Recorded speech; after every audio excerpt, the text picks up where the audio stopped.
Radio Madhuban 107.8 FM सुन रहे हैं आप। वक्त हो गया कार्यक्रम नई दुनिया नया ज़माना।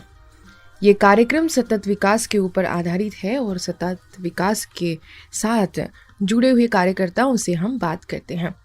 आज हम बात करेंगे इस दुनिया को बेहतर बनाने के लिए जो प्रयास कर रहे हैं यंगस्टर्स, उनमें से एक एक्सपर्ट हमारे मध्य आज रहेंगे शराउ जादव जी। और वन चिकित्सा वन्यजीव पर्यटन के बारे में आज हम बात करेंगे। तो आइए उनका स्वागत करते हैं, उनके बारे में और बेहतर तरीके से जानते हैं। तो शराउ जी, आपका बहुत बहुत स्वागत है रेडियो मधुबन पर। धन्यवाद, बहुत बहुत शुक्रिया मुझे आज रेडियो मधुबन से बुलाने के लिए। जी, तो आपके काम के बारे में जानेंगे। यूं तो आप मास्टर्स इन बायोटेक्नोलॉजी आपने किया है, लेकिन बायोटेक्नोलॉजी के बाद फिर आप वाइल्ड लाइफ के बारे में आपने स्टडी किया, नहीं रिसर्च कर रहे हैं आप वाइल्ड लाइफ टूरिज्म के बारे में, फॉरेस्ट थेरेपी, आप एक नेचुरलिस्ट भी हैं। तो इस फील्ड में आप कैसे आए?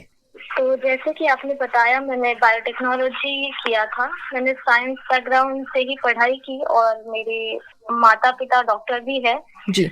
तो उसी हिसाब से मुझे रिसर्च में जाना था। लेकिन बचपन से वाइल्ड लाइफ के बारे में, सफारीज या नेचर वॉक मैं करते आ रही थी। और मास्टर्स खत्म होने के बाद मुझे ऐसे लगा कि मुझे इसी फील्ड में कुछ करना है। पता नहीं था कि क्या करना है या ऐसा कुछ फिक्स मुझे पता नहीं था कि वाइल्ड लाइफ में आखिर एग्जैक्टली करना क्या है। तो मैंने एक्सप्लोर करना स्टार्ट किया। कुछ इंटर्नशिप्स या वॉलंटियरिंग प्रोग्राम्स होते हैं जिसमें मैंने ज्वाइन किया। और फर्स्ट प्रोजेक्ट मुझे जो मिला था वो मैसूर यूनिवर्सिटी का था। अंडमान निकोबार के जो आइलैंड्स है वहाँ पे ह्यूमन मंकी कॉन्फ्लिक्ट, मतलब जी। जो मनुष्य और प्राणियों में जो कुछ कॉन्फ्लिक्ट है और वो कैसे एक साथ रह सकते हैं, इसके बारे में स्टडी थी। तो 6 महीने के लिए मैं वहाँ पे रही, जो निकोबार बेटों में से सबसे लास्ट ग्रेट निकोबार आइलैंड करके है, जो इंडोनेशिया के बहुत पास में है। और वहाँ पे हम लोग बंदरों पे पढ़ाई कर रहे थे कि उनके इंटरैक्शन ह्यूमंस के साथ कैसे है, उनका बिहेवियर कैसा है। तो जी। उस प्रोजेक्ट से स्टार्ट हुआ। फिर जी। मैंने कुछ छोटे मोटे प्रोजेक्ट किए रिसर्च में ही। तो मैंने रिसर्च से स्टार्ट किया और कोविड के बीच में ही मुझे समय मिला। तो मैंने सोचा कि जब मुझे पता चला नेचुरलिस्ट फील्ड के बारे में, इन वाइल्ड लाइफ टूरिज्म में भी कुछ काम है, तो मैंने वो एक्सप्लोर करना स्टार्ट किया। और अभी 2-2.5 साल हो गए मैं एज ए नेचुरलिस्ट काम कर रही हूँ। जी, बिल्कुल। तो आपने जो बिहेवियर्स के बारे में स्टडी किया, तो जब आप जवाई में कार्य कर रहे थे, जब आप यहाँ राजस्थान में कार्य कर रहे थे, तो आपने यहाँ पर जो जानवरों की बिहेवियर और वहाँ पर जो आपने देखा था, कुछ अंतर, कुछ यूनिकनेस देखा? तो जवाई में मैं जब काम कर रही थी एज ए नेचुरलिस्ट, वहाँ पे वो एरिया जो है तेंदुओं के लिए प्रसिद्ध है। जी। वहाँ पे ओपन लैंडस्केप है। फॉरेस्ट डिपार्टमेंट का, जैसे कि बाकी के नेशनल पार्क है, प्रोटेक्टिव एरियाज है, वैसे वहाँ पे नहीं है। और वहाँ पे जो कम्युनिटीज है जिनको रबारी बोलते हैं, जी। उनके साथ वहाँ पे जो तेंदुए है और जो भी कुछ गांव है आसपास में, उस एरिया के आसपास, उनमें एक समझदारी है कि अपने आप में हम दोनों इंसान और एनिमल कैसे साथ रह सकते हैं, जैसे जी। सेम एरिया दोनों के लाइफ के लिए यूज कर सकते हैं। और जो मैंने निकोबार में प्रोजेक्ट किया था वो बंदरों के ऊपर था। तो उसमें बंदर हमेशा ही एक ग्रुप में रहते हैं जिनको ट्रूप बोला जाता है। जी। तो उनका एक बहुत अलग तरीके का बिहेवियर होता है, या उनके जो पैटर्न होते हैं, उनके जैसे रिलेशन एक दूसरे के साथ होते हैं। और उसमें सबसे महत्वपूर्ण मुझे जो लगता है कि वो बहुत ज्यादा एक्सप्रेसिव होते हैं। मतलब जैसे बोल नहीं सकते हमारे जैसे, लेकिन उनके एक्शंस थ्रू या उनके एक्सप्रेशन थ्रू वो एक दूसरे के साथ बातचीत करते हैं। जी। जी, बिल्कुल। जवाई में जैसे ग्रेनाइट के हिल्स है, वहाँ का लैंडस्केप, वहाँ के नेचुरल हैबिटेट में इन हिल्स के ऊपर जो केव है वहाँ, और इस हैबिटेट का उपयोग करके लेपर्ड वहाँ पे जैसे रहते हैं, तो वो एक अलग ही इकोसिस्टम है। तो जी जैसे इकोसिस्टम्स है वैसे ही एनिमल्स अडेप्ट होते जाते हैं और सर्वाइव करते हैं। जी बिल्कुल। और जैसे हम माउंट आबू में देखते हैं, ये एक टूरिस्ट एरिया है, टूरिज्म यहाँ पर ज़्यादा है। तो बंदरों को हम देखते हैं कि वो रोड पर आ जाते हैं, ग्रुप सहित ही। तो हम कुछ उनको खिला देते हैं, तो उससे क्या होता है कि कई बार एक्सीडेंट्स भी होते हैं। तो हमें लगता है कि शायद हम पुण्य कर रहे हैं। आपका क्या कहना है इसके बारे में? ये मतलब हम इंसान हमें हमेशा से ही दूसरों को खाना खिलाना या उनके लिए कुछ अच्छा करना अच्छा लगता है। तो उस माइंडसेट से या उस हिसाब से हम लोग करने के लिए जाते हैं। लेकिन अभी जो हम खाना खाते हैं या हम कुछ ऑयली पदार्थ खाते हैं जैसे कि चिप्स वगैरह, वो हम बहुत सारे मंदिरों में, मार्केट एरिया में, गाँव में हम लोग बंदरों को देते हैं। लेकिन बहुत सारे स्टडीज के बाद ये पता चलने लगा है कि उनको भी कुछ हेल्थ इश्यूज होने लगे हैं।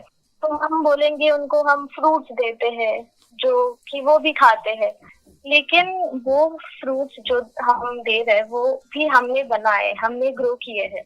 तो जो हम खाते हैं वो अगर हम इन प्राणियों को दे, उन्हें तकलीफ होती है और वो उनका बिहेवियर अग्रेसिव भी बन जाता है। वो हमारे ही एरिया, मार्केट एरिया, टेम्पल्स के आसपास ही रहने लग जाते हैं। तो जी फिर उस वजह से कॉन्फ्लिक्ट भी और बढ़ता है। जो हमारे साथ इंटरेक्शन होता है तो उन हमारा और उनका एक नेगेटिव इंटरेक्शन होना ज्यादा स्टार्ट हो जाता है। जी बिल्कुल, तो नेगेटिव मेरा इंटरेक्शंस। यही मानना है कि हमें कुछ भी प्रकार से वाइल्ड कोई भी एनिमल है उन्हें फीडिंग या खाना नहीं देना चाहिए। जी, खाना नहीं देना चाहिए, क्योंकि वो अपने खाना ढूंढ लेते हैं जंगलों में।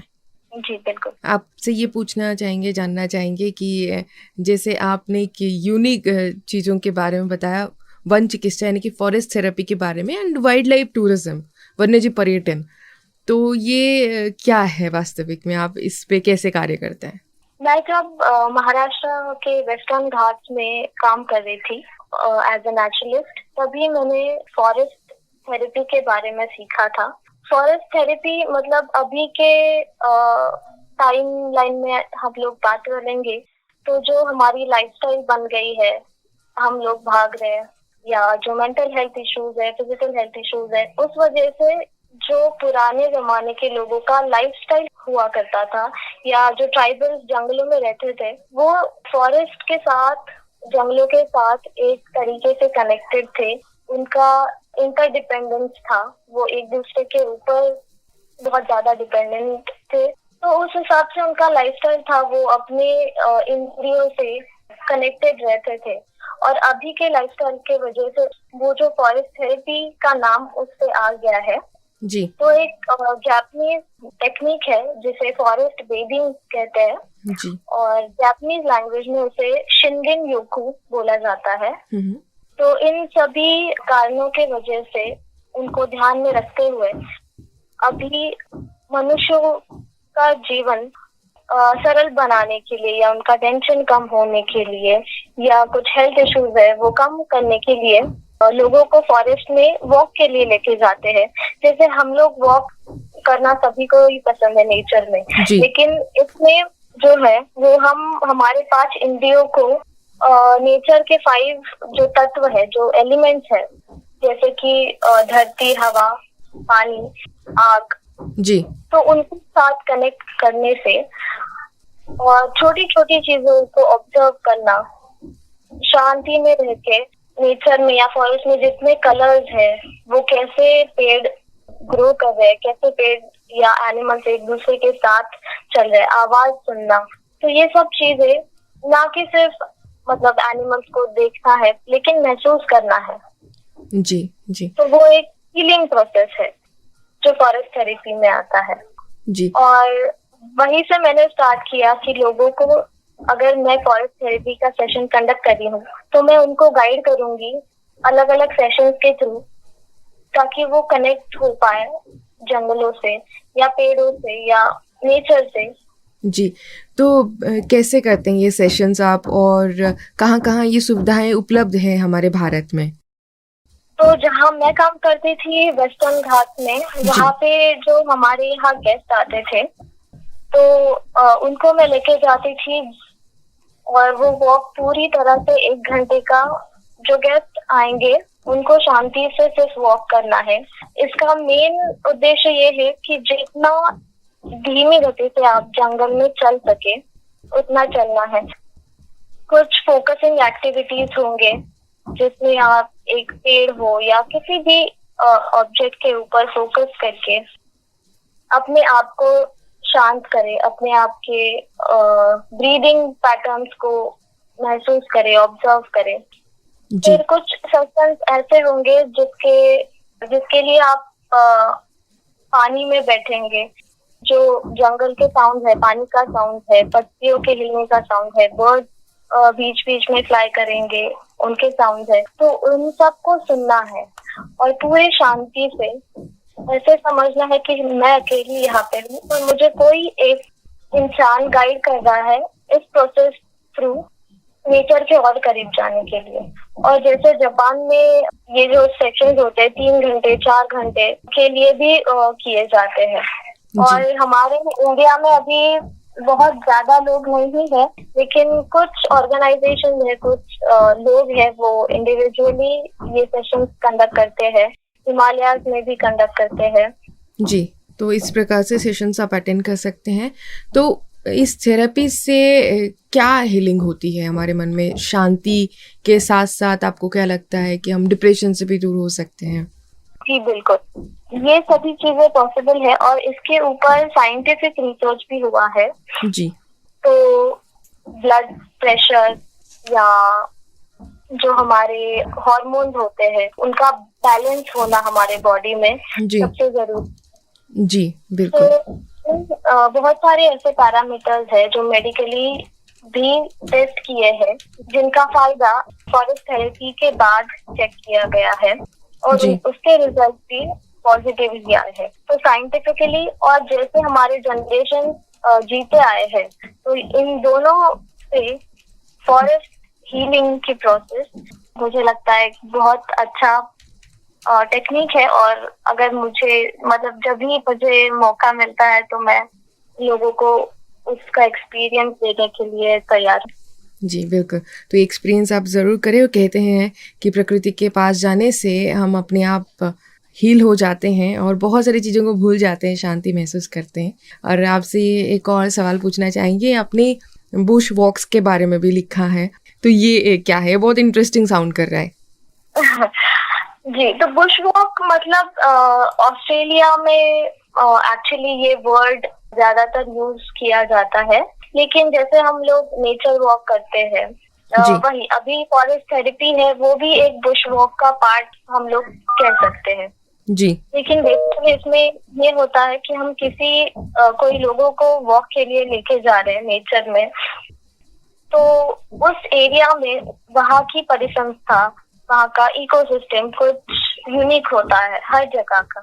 जी, तो उसमें इम्पोर्टेंट ये है कि हम लोगों को छोटी छोटी चीजों के बारे में बताएं। मुझे लगता है कि हम लोग जब नेचर में चलते हैं या जंगलों में चलते हैं, तब ज्यादा से ज्यादा हम लोग जानकारी प्राप्त कर सकते हैं जी, और ज्यादा से ज्यादा कनेक्ट हो सकते हैं। तो जैसे कि कुछ पेड़ों के पत्ते हैं या मिट्टी है, किसी पंछी का नेस्ट है, तो ऐसी बहुत सारी इंटरेस्टिंग चीजें हमें वॉक करते करते दिख सकती है।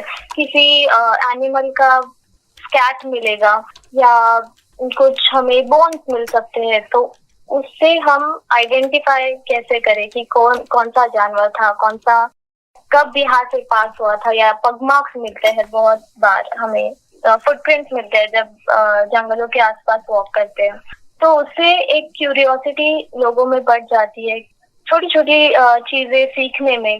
बेसिक अगर आप एग्जांपल लोगे तो कैसे पत्तों के कलर, जब वो पत्ता हरे रंग से ब्राउन बनने तक का जो प्रोसेस होता है, उसका जो लाइफ साइकिल होता है, वो कैसे चेंज होता है, उसमें कौन से केमिकल्स चेंज होते हैं, उस वजह जी, से कलर चेंज होता है। तो ऐसी छोटी छोटी चीजें सीखने के लिए मिलती है, तो जी। वही इम्पोर्टेंस है इन वॉक्स की। जी, जी, बहुत खूब। तो नेचर को एकदम करीब से हम स्टडी कर पाते हैं और इससे फ़ायदा हमको भी है और साथ ही साथ जैसे आपने कहा कि जो लोग इसके लिए इंटरेस्टेड हैं, जो स्टूडेंट्स हैं, वो भी इसे पास से स्टडी कर सकते हैं। और यहाँ पर पूछना चाहेंगे कि जैसे कि आपने ट्रेकिंग और बाकी चीज़ों के बारे में भी स्टडी किया है, रिसर्च करते हैं, तो मुझे एक सवाल पूछना है कि ट्रेकिंग से फ़ायदा क्या होता है? ट्रैकिंग से मेनली तो हम लोग हाइक कर रहे हैं, हुँ, किसी हुँ। माउंटेन पे चढ़ रहे हैं, तो एक तो आपका फिटनेस आपको पता चलता है कितने फिट हो। और जैसे जैसे हम लोग ऊपर ऊपर चढ़ते हैं किसी माउंटेन पे या हिल पे, तो जो हवा का एक्सपीरियंस मिलता है वो हर जगह का अलग होता है, जो व्यू मिलता है वो हर जगह का अलग होता है। अभी बहुत सारे लोगों को ट्रैकिंग पसंद है, लेकिन हर एक का इंटरेस्ट अलग हो सकता है। किसी को एक पर्टिकुलर एरिया के प्लांट्स को जानना है, कुछ लोग फिटनेस के लिए करते हैं कि मैं कितने टाइम में एक पहाड़ चढ़ सकता हूँ या चढ़ सकती हूँ, या कुछ लोगों को वहाँ के मिनरल्स के बारे में जानना है, पत्थरों के बारे में जानना है। बहुत सारे लोग हिमालयाज में ट्रेकिंग करते हैं, तो वहाँ का हिमालयाज में भी हवा का दाब कम होने लगता है जैसे जैसे जी। ऊपर चढ़े। हुँ, हुँ। और वहाँ हर एक एरिया में रहने वाले, ऊपर पहाड़ों पे रहने वाले कम्युनिटीज के बारे में जान सकते हैं। तो ऐसे बहुत सारी चीजें हैं जो ट्रैकिंग में हम लोग बहुत सारे अलग अलग पैरामीटर्स पे जान सकते हैं और नेचर का आनंद ले सकते हैं। जी, बिल्कुल। आपने भारत के कह सकते हैं बहुत सारे ज़ोन्स में विज़िट किया है, नेचर को स्टडी किया है। तो अगर भारत को आप डिस्क्राइब करेंगे प्रकृति के आँखों से तो कैसे डिस्क्राइब करना चाहेंगे? आ, मैं कहूँगी कि जी। भारत की, मतलब हमने ये शब्द बहुत बार सुना है, विविधता में एकता। हुँ, हुँ। और अभी मेरे दिमाग में भी वही आया, जैसे कि हमारे यहाँ पे बहुत ज्यादा स्ट्रगल्स है लाइफ स्टाइल को लेके, काम को लेके, और बहुत अलग अलग एरिया में, छोटे छोटे एरियाज में हमारा लैंग्वेज चेंज हो जाता है, लेकिन और इकोसिस्टम इतने अलग है जी। हर एक एरिया में। जैसे हिमालयाज है, डेजर्ट है, वेस्टर्न घाट्स है, समुंदर है, अंडमान निकोबार जैसे आइलैंड्स है। तो बस डाइवर्सिटी, मतलब एक चींटी से लेके बड़े बड़े पहाड़ों तक सब इकोसिस्टम अलग होके भी एक साथ जो काम करते हैं, बस वही भारत का रूप है। जी, जी, बहुत खूब। वही भारत का रूप है, अलग-अलग इकोसिस्टम एक साथ काम करते हैं। बहुत खूबसूरत पॉइंट आपने कहा यहाँ पर। और यहाँ पर क्वेश्चंस पूछना चाहेंगे हम कि आप बच्चों के लिए भी वर्कशॉप कराते हैं। जूनियर रेंजर्स प्रोग्राम आप करते हैं, वो कंडक्ट करते हैं, तो ये क्या है और बच्चे कैसे जुड़ सकते हैं? जी बिल्कुल। तो बच्चों में हमारे नेचर के बारे में या एनवायरनमेंट के बारे में अवेयरनेस क्रिएट करने के लिए ये प्रोग्राम पूरे भारत भर में या वर्ल्ड में बहुत सारे अलग अलग तरीके से किए जाते हैं। इसमें बेसिक ये होता है कि कुछ फन एक्टिविटीज होते हैं, लर्निंग सेशंस होते हैं, और बच्चों का इंटरेस्ट बढ़ाया जाए नेचर के लिए, उसको कंजर्व कैसे करना है, स्टोरी टेलिंग के माध्यम से, या कुछ गेम्स होते हैं जिसमें पिक्चर्स दिखाते हैं, कुछ एक्टिविटीज होते हैं जिसमें हम लोग एनिमल्स के बारे में एक्ट करने के लिए बोलते हैं बच्चों को, और फिर बाकी मतलब बच्चों को गेस करना है, जैसे कि दमशराज गेम है। जी। और उनके लिए भी जैसे हमने डिस्कस किया, बुश वॉक्स, नेचर वॉक्स ले सकते हैं, उनके लिए जंगल सफारीज करा सकते हैं।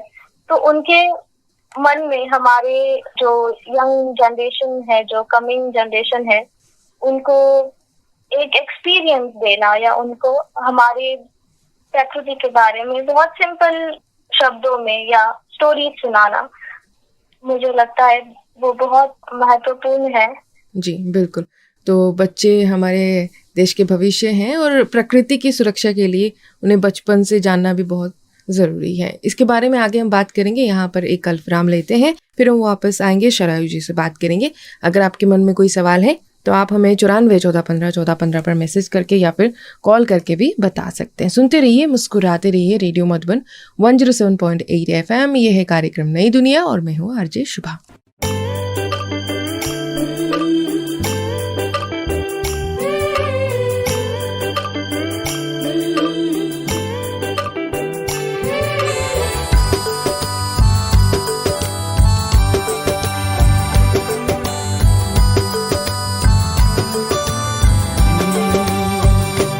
अपनी धरती को बचाएं, आओ ऐसा कदम उठाएं, सोने के भारत को आओ फिर से मिलके सजाएं, फिर से मिलके सजाएं। अपनी धरती को बचाएं, आओ ऐसा कदम उठाएं, सोने के भारत को आओ फिर से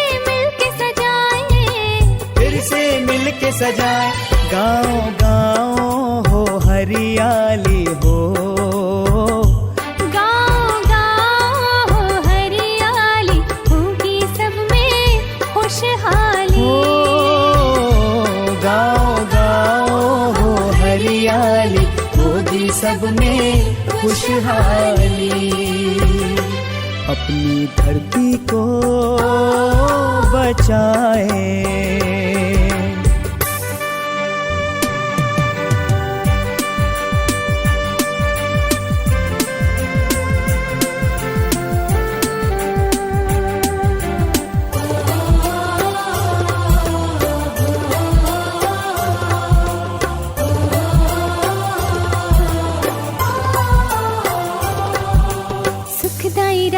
शीतल हवाएं, खुशनुमा था मौसम, निर्मल धार फूलों की महक से बीत रहा था जीवन।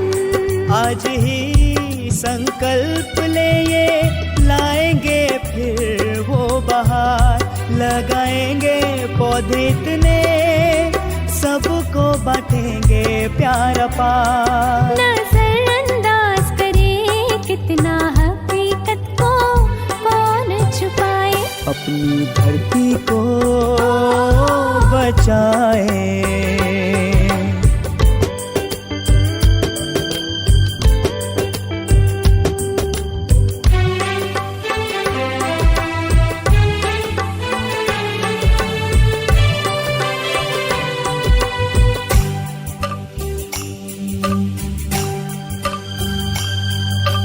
मुस्कुराता हुआ आसमां क्यों रो रहा है, सबके गम हरने वाले खुद क्यों गम में डूबा है। बोए क्या खाए क्या हम, सोचना ये है जरूरी, इसके बिना हर जिंदगी बिल्कुल ही है अधूरी। वक्त कहता है जागो उठो, सारे जग को आओ जगाएं, अपनी धरती को बचाएं।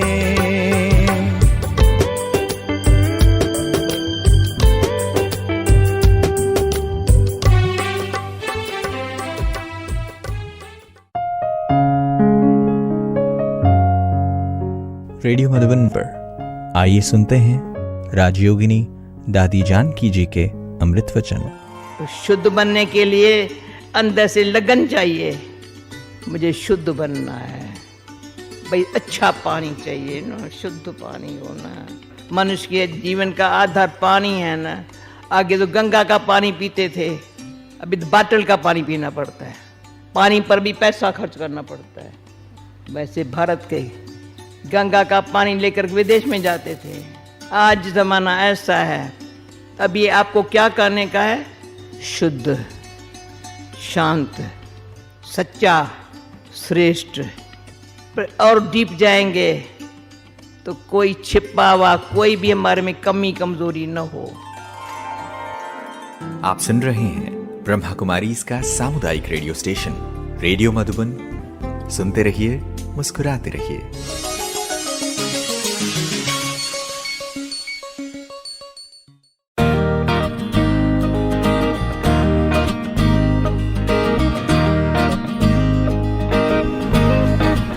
पुनः आप सभी का स्वागत है नई दुनिया नया ज़माना इस कार्यक्रम के अंतर्गत। और आज हमारे मध्य हैं शरायु जाधव जी, जो एक नेचुरलिस्ट है। और आज हम बात करें फॉरेस्ट थेरेपी के बारे में, वाइल्ड लाइफ टूरिज़्म के बारे में, और साथ ही साथ जैसे उन्होंने रिसर्च किया है जानवरों के बिहेवियर्स के बारे में, अनेक प्रकार के कार्य उन्होंने किया है, रिसर्च भी कर रहे हैं, और प्लांट्स के बारे में भी उन्होंने रिसर्च किया है। तो आइए उनका स्वागत करते हैं और उनके ज्ञान को शेयर करते हैं रेडियो मधुबन पर, और उनसे जानते हैं उनके किए हुए रिसर्च के बारे में बातें। आपका फिर से बहुत बहुत स्वागत है शरायु जी। धन्यवाद। तो अभी आपसे हम जानना चाहेंगे, जैसे हमने बुश वॉक्स के बारे में जाना, फॉरेस्ट थेरेपी के बारे में जाना, बच्चे कैसे इस प्रकृति को बेहतर समझ पाएंगे उसके बारे में जाना, आपने भारत की इकोसिस्टम और प्रकृति को कैसे आप देखते हैं उसके बारे में आपने बातें शेयर की। तो अभी आपसे हम जानना चाहेंगे, जैसे अब ब्रेक से पहले इंसान और जानवरों के तालमेल के बारे में बात कर रहे थे शुरुआत में, तो आपसे मैं पूछना चाहूँगी कि कुछ क्विक टिप्स और पॉइंट्स बताइए कि हमें क्या ऐसे ध्यान रखना चाहिए जानवर और हमारे बीच में वो तालमेल बना रहे, ताकि हम प्रकृति को साथ दे सकें। जी बिल्कुल। सबसे महत्वपूर्ण पॉइंट मुझे ये लगता है कि इंसान ने सभी जानवरों के बारे में एक मन में ऐसे रखना चाहिए कि मतलब वो जंगली जानवर है, लेकिन हमारा कहीं ना कहीं तो उनके साथ कनेक्शन है। भले ही हमें वो दिखता नहीं, पता नहीं, या डायरेक्टली हम कनेक्टेड नहीं है, लेकिन कहीं ना कहीं तो हम एक साथ जुड़े हुए हैं जी। उसके बाद अभी इम्पोर्टेंट चीजें ये है कि जो ग्लोबल लेवल पे या लोकल लेवल पे जो ऑर्गेनाइजेशंस काम करती है, रिसर्च ऑर्गेनाइजेशंस है, एनजीओज है, या कुछ गवर्नमेंट ऑर्गेनाइजेशंस है जो एनवायरनमेंट के ऊपर एनिमल ह्यूमन कॉन्फ्लिक्ट के बारे में स्टडी करती है, तो वो ऑर्गेनाइजेशंस भी बहुत अच्छे तरीके से रिसर्च पे फोकस कर रही है इंडिया में अभी, ताकि ये कॉन्फ्लिक्ट कम हो सके, या जो मनुष्य है या जो फॉरेस्ट एरियाज के आसपास के कम्युनिटीज है उनको ज्यादा कम से कम तकलीफ हो और उनका कोएग्जिस्टेंस बना रहे जी। तो उसके बाद और एक इम्पोर्टेंट पॉइंट मुझे लगता है, जो हमारे पॉलिसीज और लॉज है एनवायरनमेंट के बारे में, वो और ज्यादा स्ट्रॉन्ग होने चाहिए ताकि उनका इम्प्लीमेंटेशन अच्छे तरीके से हो सके। और डेवलप नेशन हमें बनना है, लेकिन डेवलपमेंट के साथ साथ हमें एनवायरनमेंट को भी बचा के रखना है, क्योंकि इकोनॉमी और एनवायरनमेंट साथ साथ चलेंगे तो ही हम लोग वो कोएग्जिस्टेंस बना के रख सकेंगे। जी, आपको क्या लगता है खास क्या पॉलिसीज में चेंजेस आनी चाहिए? मेजरली मुझे ऐसे लगता है कि जैसे कि प्रोटेक्टेड एरियाज है, जो नेशनल पार्क है या सैंक्चुरीज है या और कुछ प्रोटेक्टेड एरियाज है, वो स्थापित रखने का काम हमारे लॉ मेकर्स ने करना चाहिए, क्योंकि हम देख रहे हैं डेवलपमेंटल प्रोजेक्ट्स के लिए कुछ एरियाज है जो जिनको डी नोटिफाई किया जा सकता है जी। उसकी वजह से बहुत ज्यादा इम्पैक्ट हमारे इकोसिस्टम पे हो सकता है, या कुछ कुछ एरियाज में हो भी रहा है। जी बिल्कुल। और जैसे कि आज हम ओजोन डे भी मना रहे हैं, जैसे अब इकोसिस्टम की बात कर रहे हैं, तो कुछ प्रदूषण हम ऐसे फैला रहे हैं जिसके वजह से ओजोन छिद्र का सामना हमें करना पड़ रहा है, और तो उससे भी हमें हार्म हो रही है हमारी स्किन्स को। तो क्या कहेंगे इसके बारे में आप? जी बिल्कुल। तो आज एक तो सभी श्रोताओं को international day for preservation of ozone layer की शुभकामनाएं।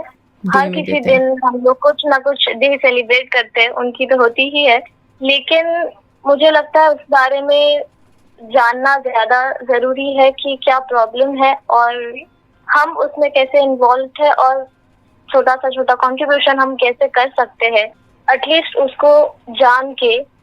तो यूनाइटेड नेशंस ने आज जो इंटरनेशनल डे रखा है for the preservation of ozone layer, उसमें मेजरली है कि जो कुछ ऐसे केमिकल्स है, आई थिंक 100 के आसपास केमिकल्स है जो हमारे ओजोन लेयर को हार्म कर रहे हैं, तो उनमें ग्लोबली कैसे नियंत्रण रखा जाए जी, ये उसमें से एक मेन उद्देश्य है। जी बिल्कुल। क्लाइमेट चेंज को भी ध्यान में रखते हुए कैसे हम उसके ऊपर काम कर सकते हैं, इसलिए ये दिन आज हम ग्लोबली मना रहे हैं। जी, तो उसके लिए हम प्रकृति के और करीब हमें जाना चाहिए। तो आपको क्या लगता है कि हम अपने डे टू डे लाइफ जीते हुए भी प्रकृति के करीब कैसे जा सकते हैं डेली? अभी बहुत सारे प्लांटेशन ड्राइव्स होते हैं और बहुत सारी जगहों पे बीच क्लीनिंग होता है, या अगर हम नेचर वॉक भी कर सकते हैं। ये चीजें करने से पहले तो इम्पोर्टेंट है कि उस नेचर के साथ कनेक्ट होना, फिर उसके बाद हम उसके कंजर्वेशन के बारे में सोच सकते हैं। Right. अगर हम घर बैठे बस मतलब डिस्कशन कर रहे हैं कि ये करना चाहिए वो करना चाहिए, उससे कुछ ज्यादा चेंज तो नहीं होगा। लेकिन छोटी छोटी चीजें जैसे मैंने अभी बताया, उन चीजों में पार्ट लेने से बहुत सारी एनजीओ जैसे कि WWF है, वो लोकल लेवल पे बहुत छोटे छोटे प्रोजेक्ट पे काम करते हैं, तो उनमें कंट्रीब्यूट हर कोई कर सकता है। सिटीज में भी बहुत सारे प्रोजेक्ट होते हैं, ऐसे नहीं है कि सिटीज में कुछ नेचर के लिए क्या हो सकता है या उसके लिए जंगल में ही जाना जरूरी है, ऐसा कुछ नहीं है जी। तो बस हमारी तरफ से, और मेजरली जो हम हमारे डे टू डे लाइफ में जो प्रोडक्ट्स यूज करते हैं, जैसे कि हम कौन सा शैम्पू यूज कर रहे हैं, पेस्ट कौन सा यूज कर रहे हैं, उसे सस्टेनेबल प्रोडक्ट्स में कन्वर्ट करना। मैं मानती हूँ उनके प्राइजेस अभी ज्यादा है कंपेयर टू हम लोग जो कुछ प्रोडक्ट्स यूज कर रहे हैं, लेकिन थोड़ा थोड़ा अगर हम लोग हमारा रूटीन चेंज करें तो वो भी एक बहुत बड़ा कॉन्ट्रीब्यूशन होगा। जी बिल्कुल। तो सतत विकास की ओर हम चलें और जो एनवायरनमेंट फ्रेंडली प्रोडक्ट्स हैं उसे हम यूज़ करें, जिससे हमें घरेलू नुस्खे भी कह सकते हैं जो हमारे दादा दादी हमें और नाना नानी हमें बताते थे। तो उन नुस्खों का भी हम प्रयास कर सकते हैं एक अलग स्मार्ट तरीके से, क्योंकि आजकल के जनरेशन जो है अपने आप को स्मार्ट कहलाता है, तो स्मार्ट तरीके से इन चीज़ों का आप यूज़ कर सकते हैं। आपसे ये जानना चाहेंगे, जैसे फॉरेस्ट थेरेपी के बाद वाइल्ड लाइफ टूरिज़्म के बाद हम करते हैं, जब लोग जाते हैं फॉरेस्ट के नज़दीक, और वाइल्ड लाइफ टूरिज़्म आजकल प्रचलन बहुत बढ़ रहा है, जैसे आपने जवाई में भी देखा होगा, तो कौन से ऐसे चीज़ों के बारे में हमें ध्यान रखना चाहिए? सबसे पहले तो जंगल में हम जब भी जा रहे हैं तो हमारी तरफ से जंगल को डिस्टर्ब ना हो जी, इसके बारे में सोचना है। तो उसके लिए जब हम सफारी पे जा रहे हैं या जंगल के आसपास कोई एक्टिविटी कर रहे हैं जी, तो ज्यादा से ज्यादा शांति बनाए रखनी है। एनिमल्स या जो भी हमारे आसपास आ सकते हैं सफारीज में, तो उनको एक डिस्टेंस रखते हुए ऑब्जर्व करना है। जैसे हम लोग जब सफारी कंडक्ट करते हैं, वॉक्स कंडक्ट करते हैं, हम हमारे मेहमानों को पहले ही ये इंस्ट्रक्शंस देते हैं कि एक्साइटेड होके चिल्लाना नहीं है या शांति बनाए रखना है। हम लोग इस डिस्टेंस पे ही एनिमल को देखेंगे।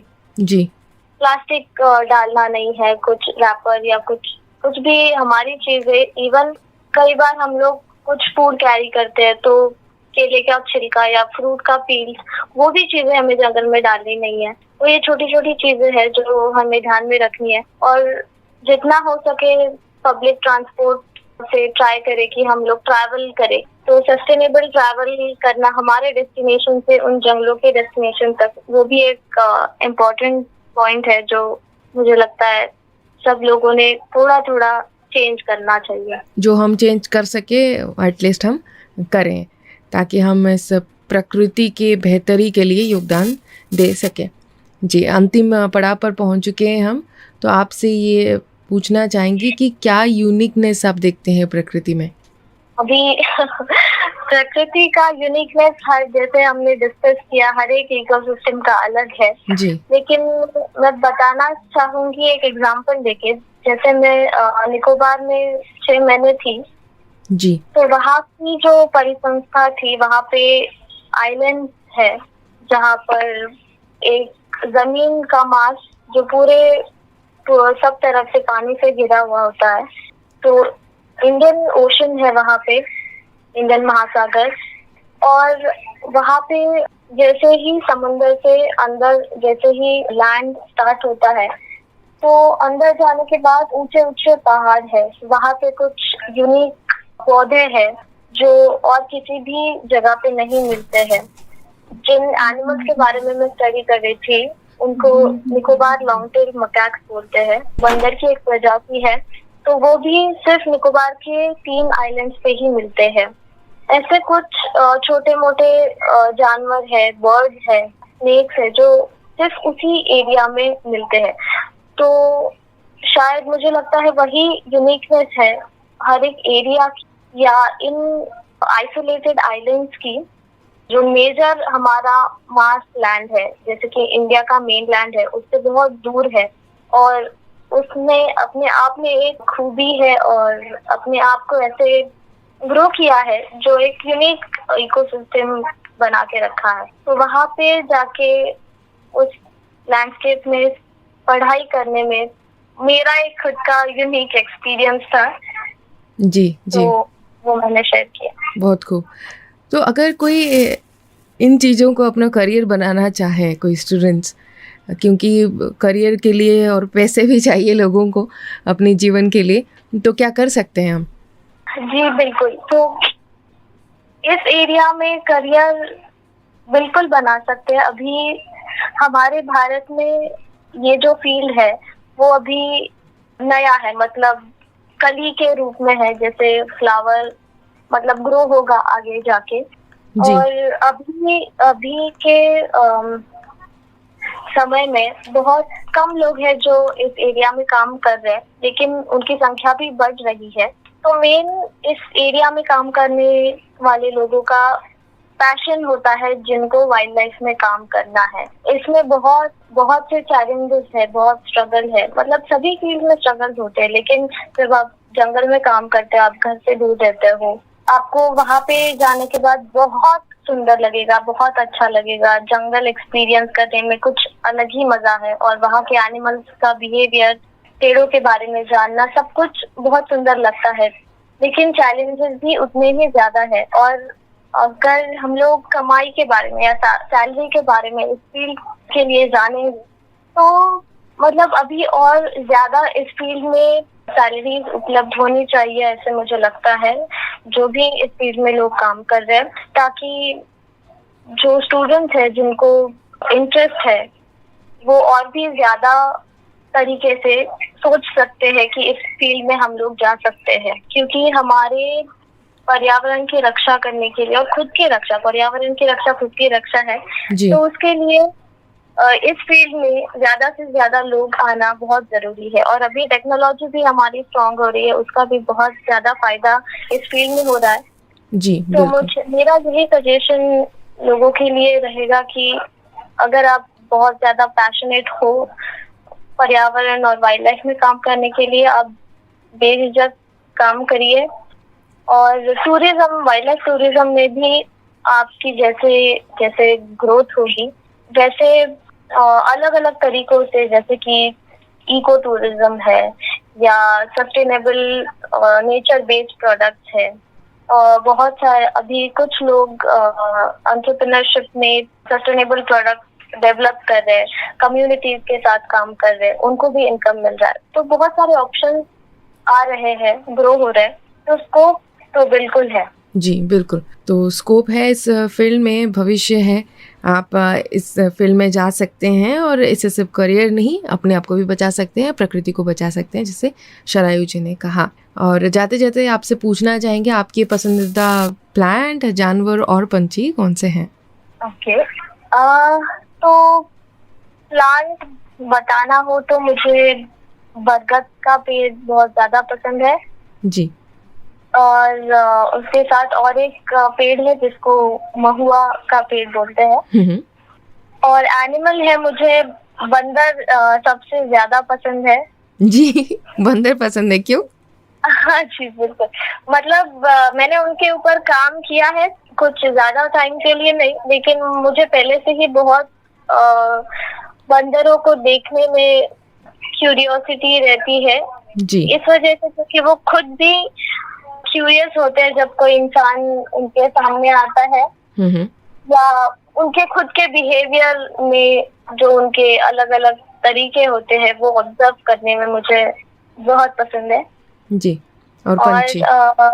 और पंछी है इंडियन पैराडाइज फ्लाई कैचर करके एक पक्षी है, उसको हिंदी में दूधराज भी बोलते हैं जी। तो बड़ा सुंदर पक्षी होता है। उसका जो नर होता है वो white colour, pure white colour में होता है। उसका टेल भी उसकी बहुत रिबन जैसी लॉन्ग होती है और उसके साथ में एक ब्राउन कलर का भी, जिसको मॉफ बोलते हैं जी।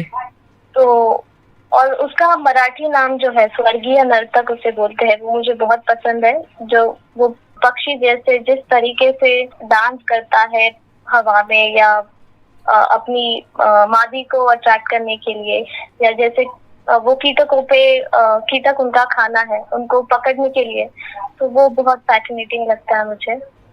जी जी, बहुत खूब, तो बहुत ये खूब। 3 चीजें हैं। जी, तो हम आपको रेडियो मधुबन की ओर से बहुत बहुत शुभकामनाएं देते हैं कि आप ऐसे आगे बढ़ते रहें और ये जो आप प्रकृति के लिए, हमारे धरती माता के लिए कार्य कर रहे हैं, बहुत ही सराहनीय है। साधुवाद है आपको रेडियो मधुबन की ओर से, and thank you so much आज हमारे साथ जुड़ने के लिए। जी बिल्कुल।